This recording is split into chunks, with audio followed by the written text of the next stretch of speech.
मित्रों नमस्कार, welcome to my channel Saroj Singh. मित्रों, आज मैं आपको ब्लड प्रेशर बीपी की जानकारी देने जा रहा हूं कि बीपी क्या होती है, इसके कितने नुकसान हैं, इसे साइलेंट किलर क्यों कहा गया, ये ऊपर क्यों जाती है, नीचे क्यों जाती है, हार्ट अटैक क्यों कर देती है, इसकी सारी जानकारी आपको मित्रों वीडियो में मैं दूंगा।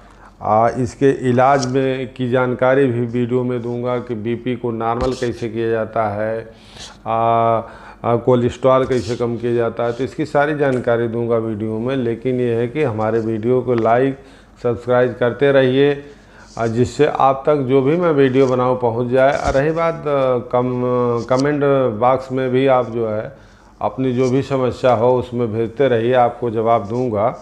तो समझिए कि बीपी क्या है। पहले तो आप समझो कि बीपी क्या है। जो हमारे शरीर का खून बह रहा है धमनियों में, उसमें जो ब्लड का फोर्स होता है, उसकी दीवार जो होती है उसे ब्लड प्रेशर कहते हैं। तो हम आपको बता रहे हैं कि 2017 की गाइडलाइन जो है WHO की आई है, उसमें कुछ संशोधन हुआ हाइपरटेंशन पे। सामान्य में नहीं हुआ है। सामान्य को 120/80 ही माना गया है। सिस्टोलिक ऊपर वाले को कहते हैं सिस्टोलिक और नीचे वाले को डिस्टोलिक कहते हैं। तो रही बात हाइपरटेंशन की, तो हाइपरटेंशन पहले 2017 के पहले 160 को माना जाता था। नई व्यवस्था में 130 से 139 को सिस्टोलिक माना गया है और डिस्टोलिक माने नीचे का 80 से 89 को माना गया है। तो मित्रों, रही बात नापने की कि कोई व्यक्ति कहीं बीपी नापने जा रहा है, तो पहली बात तो स्मोकिंग न किया हो, दूसरी बात दौड़ के ना आ रहा हो, तीसरी बात जो है कि कम से कम जो है 10 मिनट 5 मिनट बैठ जाए। फिर डॉक्टर को चाहिए कि 1 2 बार 3 बार बीपी नाप के फिर कंपेयर करें। उस हिसाब से पता लगा सकते हैं कि आप हाइपर बीपी में चल रहे हैं कि सामान्य बीपी में चल रहे हैं। माना कि आपका हाइपर बीपी है तो उसमें कुछ दिक्कतें भी होती हैं, जैसे सिम्टम देखने को मिलता है, सर दर्द होता है, ज़्यादा हाई बीपी हो गई, नाक से ब्लड भी आ जाता है, स्ट्रोक भी हो जाता है, आर्टरीज का भी दर्द हो जाता है। तो रही बात अब इसकी बीपी, ये तो हो गई। अब इस देहाती भाषा में आप समझिए कि जैसे एक पाइप है, पाइप में पानी जा रहा है, तो उस पाइप में पानी जा रहा है, आप हाथ से पकड़ के दाबो, तो क्या हुआ, जैसे आप दाबते हैं उसका फोर्स बढ़ जाता है। तो इसका मतलब हुआ कि आपकी जो ब्लड की नली है उसमें कोलेस्ट्रॉल जमा हुआ है, तो आपकी बीपी हाई हो गई। अब रही बात लो बीपी की, तो लो बीपी में 2-3 बातें आती हैं। एक तो नंबर 1 पे आता है कि हार्ट पे आपके लेयर जमा हुआ है, तो लेयर जब जमा हुआ है तो पूरे नसों का ब्लड सर्कुलेशन डिस्टर्ब है। और दूसरी बात आपको वीकनेस है।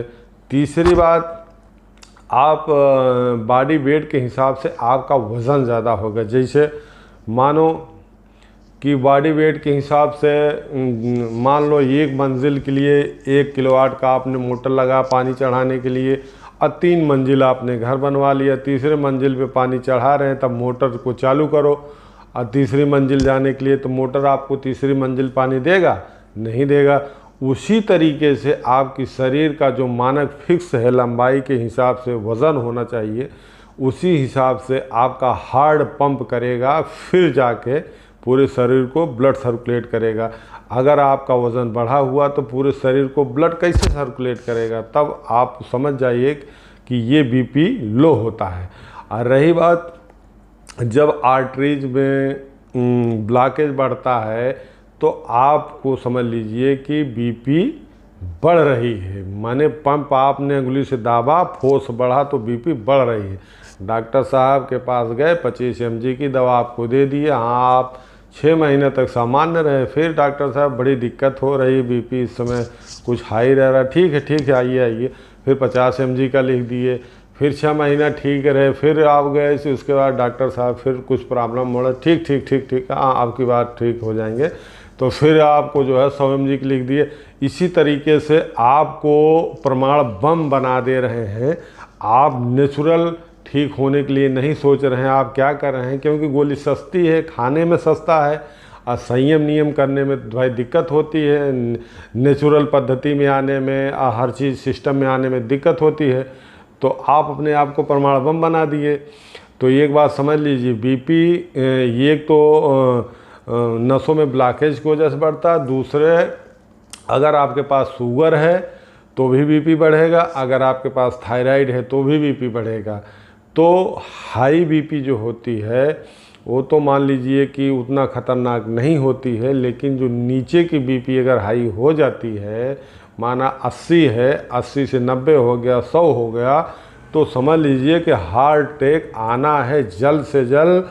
तो मित्रों, मैं आपको बता रहा हूँ कि अगर आपका ट्राइग्लिसराइड बढ़ा हुआ है, मतलब शुगर है, तो ट्राइग्लिसराइड ज़रूर बढ़ा हुआ है, तो इसको मेंटेन करने के लिए ऑयली चीज़ को रोकना पड़ेगा।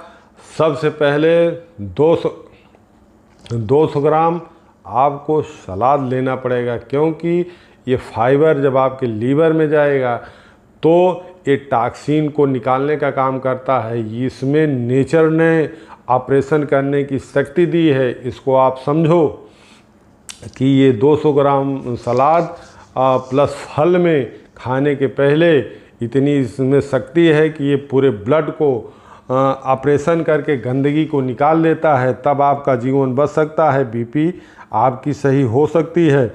अगर इस नियम से चलेंगे तभी आप मेंटेन होंगे, स्वस्थ होंगे, अपना स्वस्थ रहेंगे, परिवार को मेंटेन करेंगे, समाज को मेंटेन करेंगे। तो मित्रों नमस्कार, हमारे वीडियो को एक लाइक तो बनता ही, सब्सक्राइब भी कर देना मित्रों। आज जो भी वीडियो बनेगी आप तक पहुंचती रहेगी सारी जानकारी।